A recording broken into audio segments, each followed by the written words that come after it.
चाक पायावर, चिमुकला गंभीर जखमी, बस थांब्यावरील घटना। बोरगाव मंचू येथील प्रवासी उतरवून बस थांब्यावरून बस निघत असताना बसच्या चाकाजवळ आल्याने 3 वर्षीय चिमुकला गंभीर जखमी झाल्याची घटना दिनांक 11 शनिवार रोजी दुपारच्या सुमारास घडली आहे।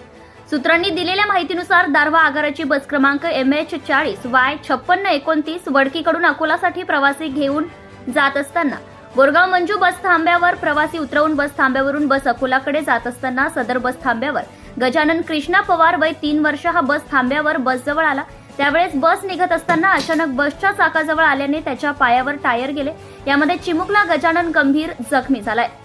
दरम्यान घटनेची माहिती मिळताच राज्य परिवहन विभागाचे विभागीय वाहतूक अधिकारी पवन लांजूरकर, अकोला आगार प्रमुख Subhash Bhivate, Manish Tiwari, head constable Bhaskar Sangle, police कर्मचारी अनिल आबिटकर यांनी बस थांब्यावर धाव घेत जखमीस महाराष्ट्रातील जखमीस तातडीची आर्थिक मदत दिली आहे। सत्यशोधक न्यूज चॅनलसाठी मुख्य संपादक Santosh Gavai, Akola. Subscribe now and press the bell icon. Never miss an update.